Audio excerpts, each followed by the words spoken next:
আসসালামু আলাইকুম বন্ধুরা, আশা করি আপনারা সবাই ভালো আছেন। আপনাদের জন্য আমি নিয়ে এসেছি মিষ্টি আলুর দারুণ একটা রেসিপি।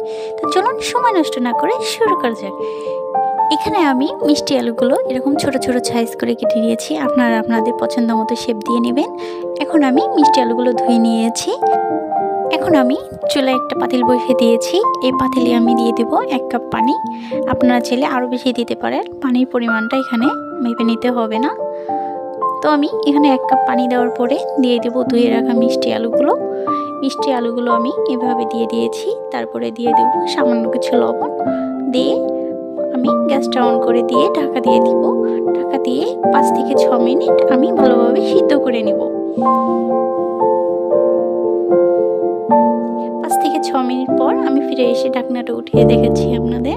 দেখতে পাচ্ছেন আলুগুলো কিন্তু অনেক সুন্দরভাবে সিদ্ধ হয়ে গিয়েছে। এখন আমি আলুগুলো একটা ছাঁকনির সাহায্যে পানিগুলো ঝরে নিব।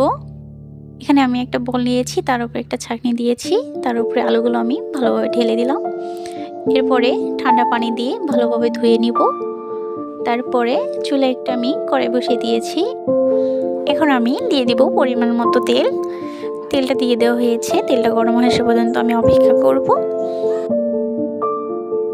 আপনারা দেখতে পাচ্ছেন তেলটা গরম হয়ে এসেছে। এখন আমি দিয়ে দেবো পেঁয়াজ কুচি, 2-3টা কাঁচা লঙ্কা কুচি দিয়ে আমি ভালোভাবে নাড়াচাড়া করে দিয়ে দিব সামান্য কিছু জিরে।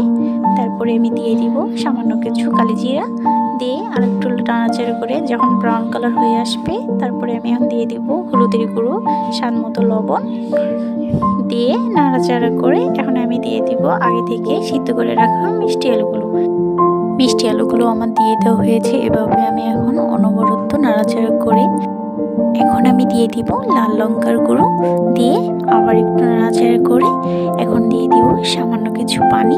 এখন আমি সামান্য কিছু পানি দিয়ে নাড়াচাড়া করে আমি এভাবে কষিয়ে নিব। এখানে আমি এখন দিয়ে দিব 1 চা চামচ তেঁতুলের আচার। এখানে আমি 1 চা চামচ তেঁতুলের আচার দিয়েছি, আপনারা অবশ্যই দিবেন।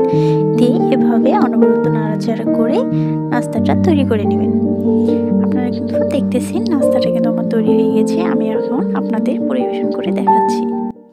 নাস্তাটা দেখতে মাশাআল্লাহ আমার কাছে অনেক ভালো লাগছে। আপনাদের কাছে কেমন লাগতেছে কমেন্টে জানাবেন প্লিজ।